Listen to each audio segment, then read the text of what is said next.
In the land of Edo, where the sun rises above the lush forests and rivers flow like whispers from the past, there was once a boy named Osaro. He had a dream, but it was not the same dream his ancestors had. Instead of holding a sword or carving masks from sacred wood, Osaro's dream was to hold a basketball in his hands and make his country proud. Osaro grew up in Benin City, the heart of Edo land, but life took him far away. When he was just 10 years old, his parents decided to move to London. They believed that leaving Nigeria would give Osaro and his younger sister, Esosa, a better life. His father, Iore, had lived his whole life as a traditional chief, but he wanted more for his children. He wanted them to see the world, to experience things beyond the ancient walls of Benin. But the move to London changed Osaro in ways that no one had expected. He left behind his culture, the stories of his ancestors, and the pride of his heritage. In London, Osaro discovered a new love, basketball.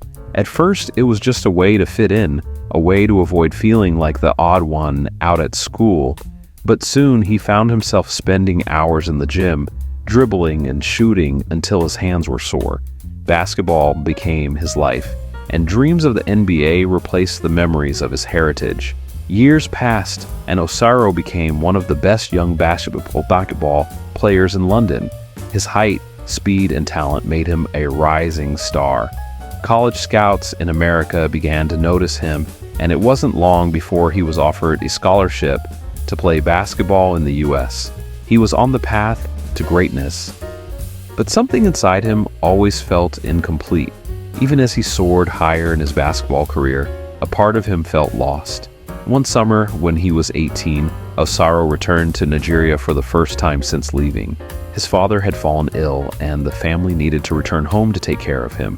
Osaro had avoided coming back for years. He didn't feel like he belonged in Edo anymore. The stories, the customs, the language, it all felt foreign to him now.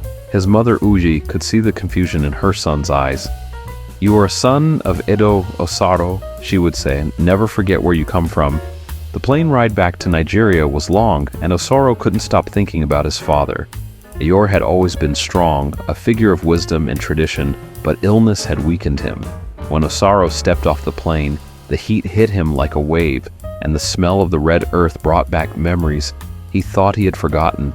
The drive from the airport to Benin City felt like a dream, with streets full of life, market women calling out, and the sound of children playing. When they arrived at the family home, Osaro was greeted by his aunts, uncles, and cousins. Everyone was dressed in traditional Edo attire, and the house was filled with the smell of spicy soup and pounded yam. But all Osaro could think about was his father. When he finally saw him lying weak on a bed, tears filled his eyes.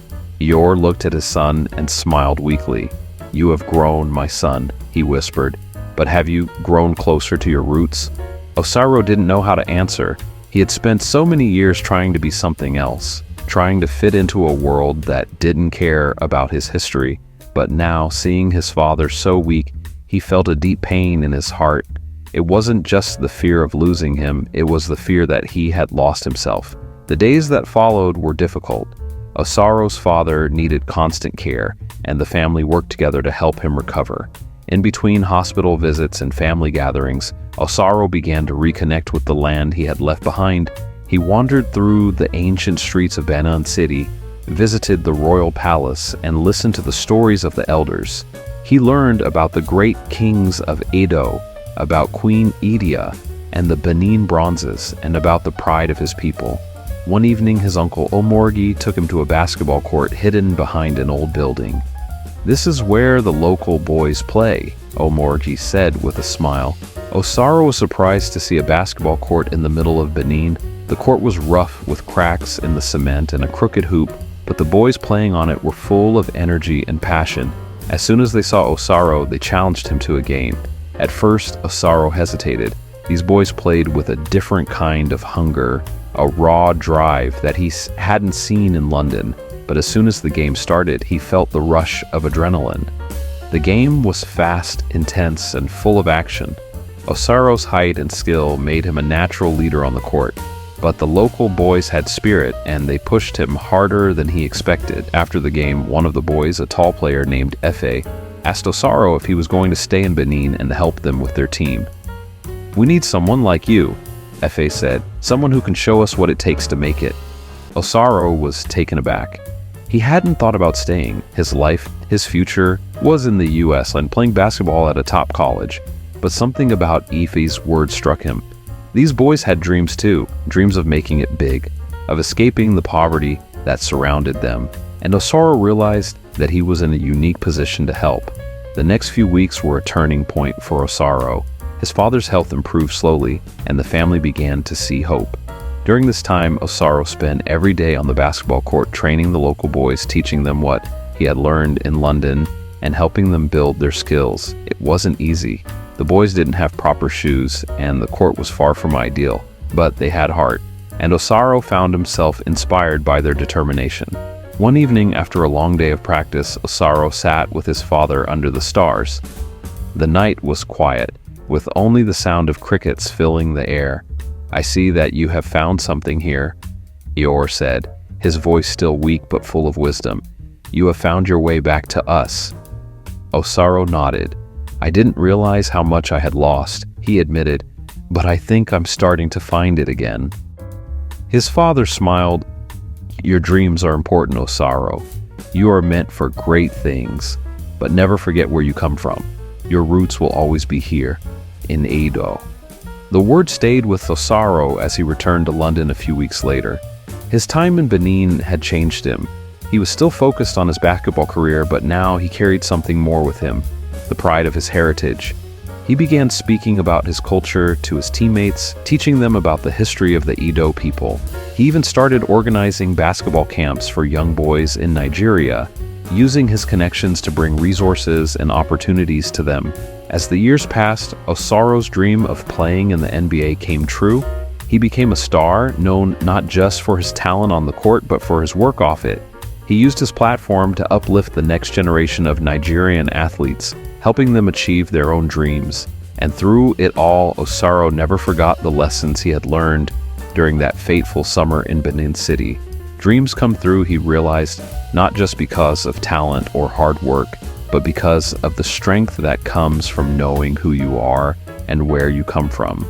Osaro's story became a beacon of hope for many young boys in Nigeria, especially those who felt disconnected from their culture. He showed them that no matter how far you go or how high you rise, your roots are always there, grounding you and giving you strength. And as he looked back on his journey, Osaro knew that his father's words had been true all along. Dreams may take you far, but they always lead you back home.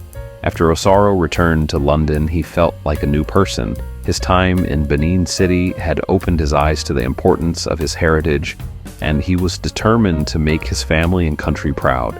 But now that he had connected with his roots, Osaro was more motivated than ever to build a better life for himself, not just through basketball, but also by giving back to his people. Osaro's basketball journey continued to soar. His talent on the court was undeniable, and soon after returning to London, he received offers from several American colleges. After much consideration, he decided to attend a prestigious university in California, known for its strong basketball program. This was the next big step toward his dream of playing in the NBA. It was tough leaving his family again, but Osaro knew that to achieve greatness, he had to make sacrifices. Life in California was different from London and Benin City. The weather was warm, the people were diverse, and the competition on the court was fierce. Osaro's first few months were challenging. The American style of play was faster and more physical than anything he had experienced, and the pressure to perform was immense. But Osaro was not one to give up easily. Every time he felt overwhelmed, he thought of the boys back in Benin, playing basketball on that cracked court, dreaming of a better life. He reminded himself that he wasn't just playing for himself. He was playing for them, for his family, and for the legacy of his ancestors. By his second year, Osaro had become one of the top players in the college league. His combination of height, speed, and skill made him a standout player, and scouts from NBA teams started to take notice. But Osaro didn't let the attention get to his head. He kept working hard, both on and off the court. He also made sure to stay connected with his family back home, calling his father regularly to check on his health and keep him updated on his progress. One day, during a particularly tough game, Osaro found himself struggling. His team was down by 10 points and nothing seemed to be going right. His coach called a timeout, and as Osaro sat on the bench, frustrated, he remembered something his father had told him during his time in Benin. The strength of a warrior is not in his weapon, but in his heart. Osaro closed his eyes for a moment and took a deep breath. He knew what he had to do. When the game resumed, he played with a new sense of purpose. He led his team with confidence, making smart passes, taking calculated shots, and encouraging his teammates. By the end of the game, they had turned the score around and won by a narrow margin. That game marked a turning point in Osaro's career. His leadership on the court caught the attention of more scouts, and by the end of the season, he was offered a spot in the NBA draft. It was a dream come true, but even as he prepared to enter the professional league, Osaro never lost sight of his bigger goal, to give back to his community and build a better life, not just for himself but for others. Osaro was selected in the first round of the NBA draft by a well-known team. The moment his name was called, he felt a surge of emotion. It was the culmination of years of hard work, dedication, and sacrifice. But as he stood on that stage, holding his new team's jersey, he knew this was only the beginning. The transition to the NBA was tough. The games were faster, the players stronger, and the pressure greater than anything he had faced before. But Osaro was ready. He trained harder than ever, spending hours in the gym and studying game footage to improve his skills. His rookie year was challenging, but by the second season, he had found his rhythm. He became a key player on his team, known for his powerful dunks, sharp shooting, and exceptional teamwork. But Osaro wasn't just making a name for himself on the court. Off the court, he was making moves to uplift his community. He had never forgotten the boys in Benin City or the dream they had shared on that old basketball court. With his newfound fame and wealth, Osaro started a foundation called Dreams Come Through, aimed at helping young athletes in Nigeria. The foundation provided scholarships, built basketball courts, and brought experienced coaches to train the next generation of players. Osaro visited Nigeria regularly, and each time he did, he made sure to stop by Benin City. The boys he had trained during his first visit had grown up, and many of them had become skilled basketball players in their own right. With Osaro's support, some of them even received scholarships to play basketball in Europe and America. It brought Osaro great joy to see how far they had come, and he felt proud knowing he had played a role in helping them achieve their dreams. One of the most important projects of the Dreams Come Through Foundation was the construction of a state-of-the-art sports academy in Benin City. The academy wasn't just about basketball, it also provided education and mentorship to young people, teaching them life skills and the importance of staying connected to their roots. Osaro knew that many young athletes like him could get lost in the pursuit of success, forgetting the culture and traditions that shaped them. The academy was a way to ensure that while these young athletes chased their dreams, they never forgot where they came from. Osaro's success on the court and his work with the foundation earned him international recognition. He became a symbol of hope for many young Africans, showing them that it was possible to achieve greatness while staying true to their heritage. His story was featured in magazines, documentaries, and even a film about his life. But through it all, Osaro remained humble. He never forgot the lessons his father had taught him, the importance of family, tradition, and giving back. As Osaro's career progressed, he faced new challenges, injuries, tough losses, and the pressures of fame tested his resolve. But each time, he pushed through, remembering the strength of the warrior's heart. He became a leader both on and off the court, mentoring younger players and continuing to expand his foundation's work. In his personal life, Osaro found happiness too. He met a young woman named Amara, an art curator from Nigeria, who shared his passion for culture and giving back. They married after a few years of dating, and together they worked to promote African art and heritage around the world. Their home was a blend of modern elegance and traditional Edo culture, filled with carvings, sculptures, and paintings that told the story of their people. By the time Osaro reached the peak of his career, he had not only achieved his dream of playing in the NBA, but had also built a legacy that went beyond basketball. He had become a bridge between the old and the new, showing that it was possible to succeed in the modern world without losing touch with one's roots. One evening, after a long day of training young players at his academy in Benin City, Osaro sat with his father under the same stars that had watched over him years ago. His father, now older but still wise, looked at his son with pride. "You have made us all proud, Osaro," he said. "Your dreams have come through, not just for you, but for all of us." Osaro smiled, feeling the weight of those words. He had built a better life for himself, but more importantly, he had built a better future for those who came after him. And as he looked up at the night sky, he knew that his journey was far from over. There were still more dreams to chase, more lives to touch, and more stories to tell. But for now, he was content, knowing that he had stayed true to his roots, and that, in the end, was the greatest victory of all.